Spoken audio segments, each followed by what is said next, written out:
something that we don't do a out of shop portion or whatever portion, haven't traditionally.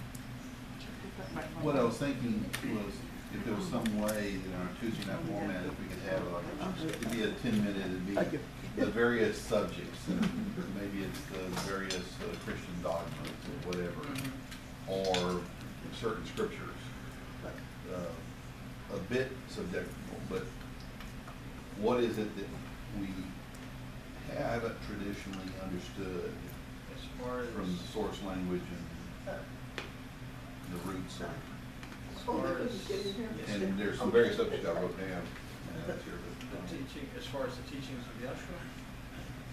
Yeah. And kind of resolving, it's just like resolving the whole. I was sitting around thinking about, okay, Saul,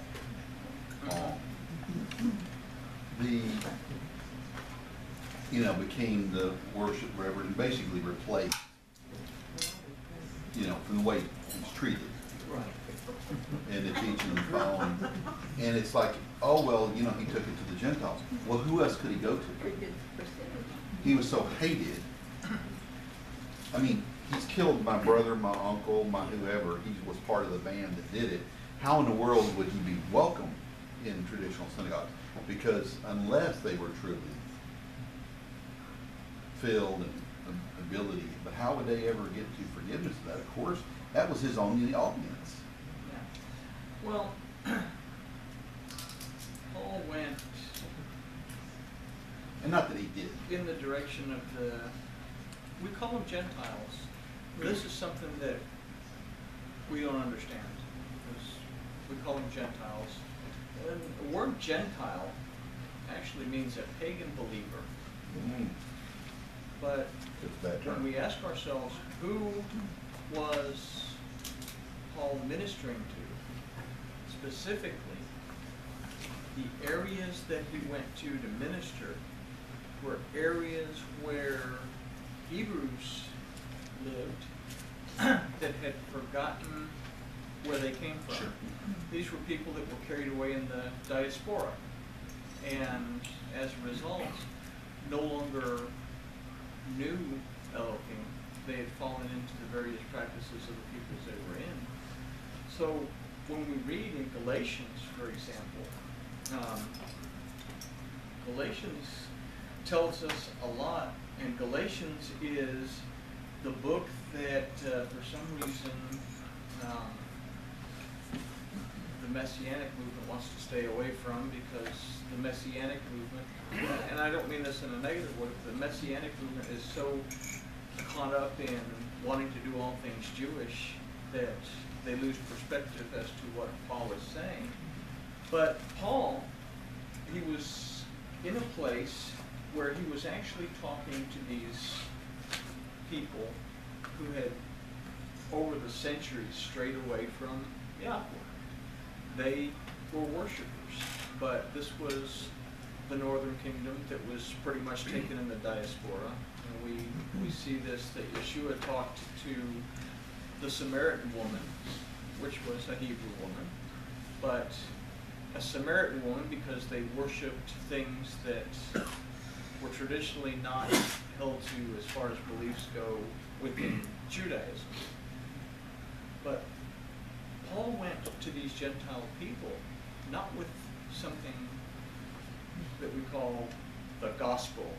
And we hear the gospel, and the Greek word is an evangelikon, and we've even tried to fit that word evangelikon into Aramaic and remove the Aramaic word, which is servarta.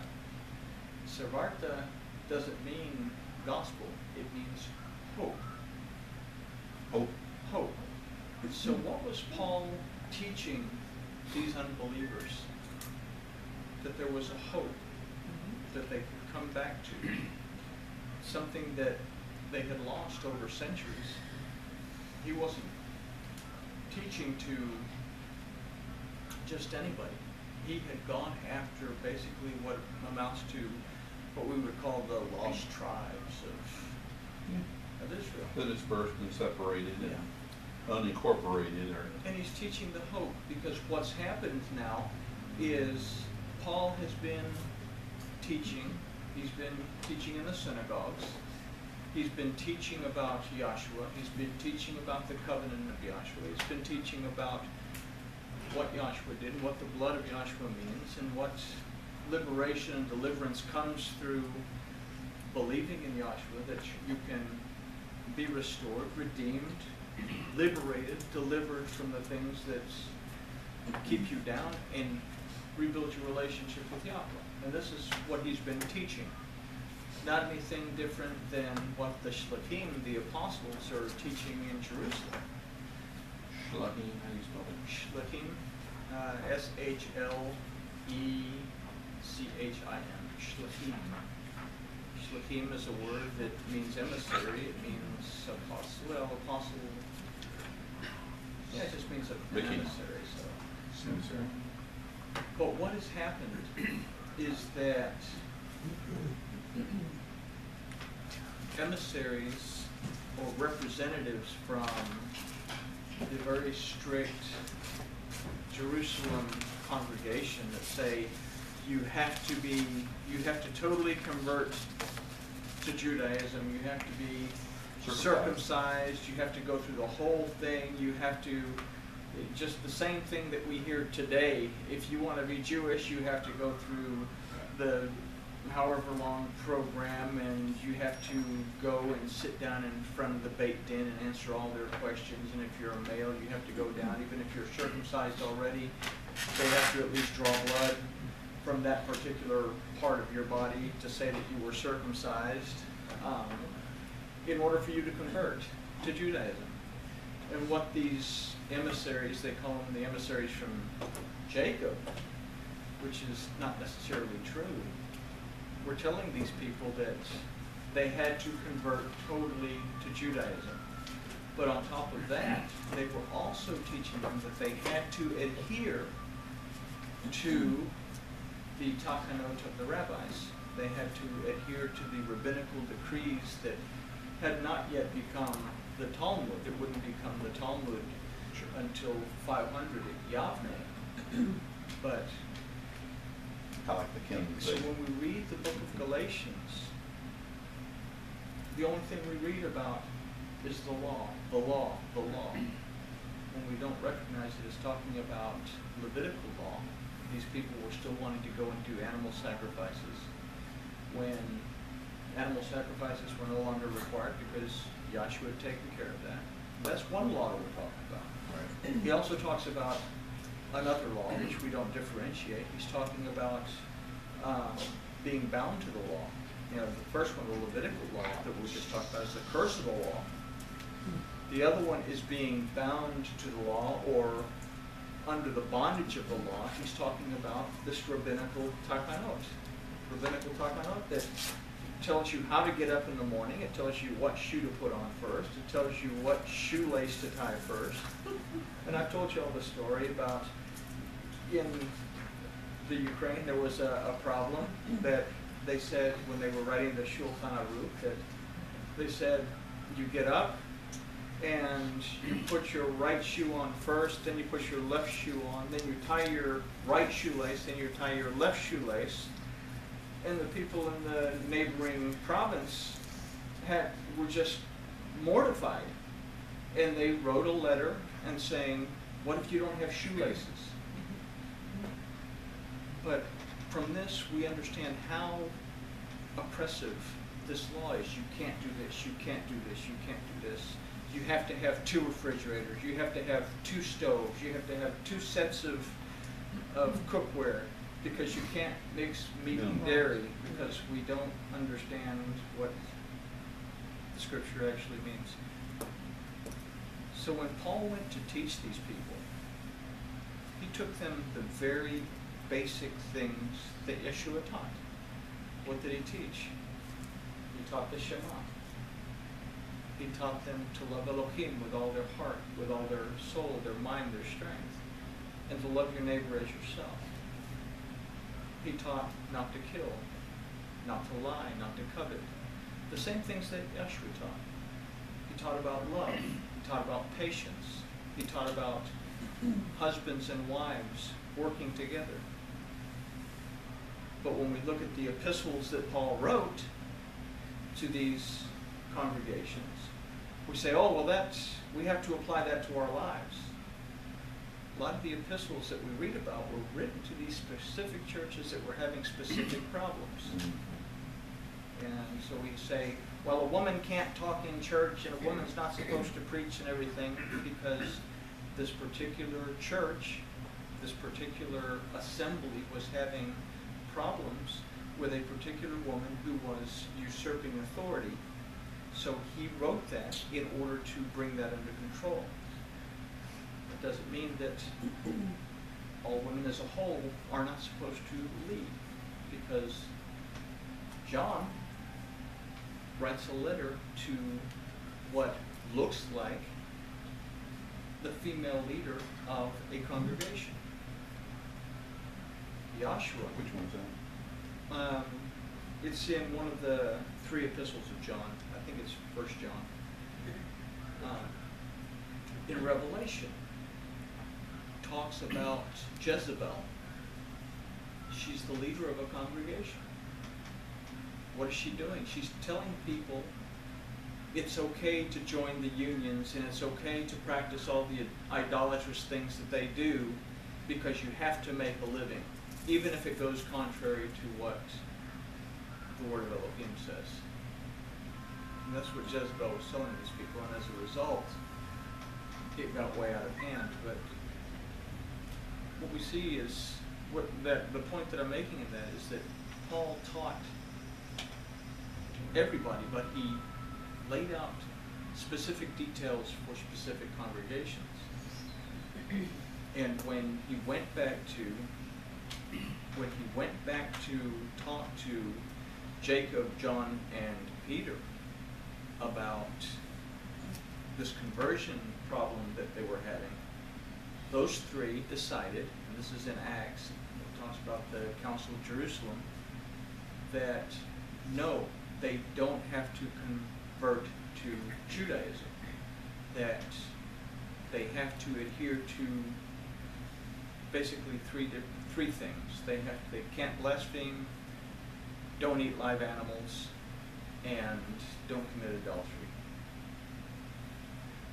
And so Paul was taking the hope back to the people. But we missed that he was going after a totally new group of people, that because he couldn't minister to the Christians, which, contrary to what the Brit Hadashel wants to tell us, they weren't known as Christians until much later on down the road. And there's stories that go back and forth that the word Christianos was actually added in many centuries after the fact, because they were known as Nazarene. They were followers of the Nazarene. They were called the branch. I don't know if that answered your question, but it was a nice dissertation. Okay. My question is, the Torah is bound in leather. Okay. In previous congregations at certain feasts of the year, we were not to wear anything Yom Kippur. except that it be leather. Mm-hmm.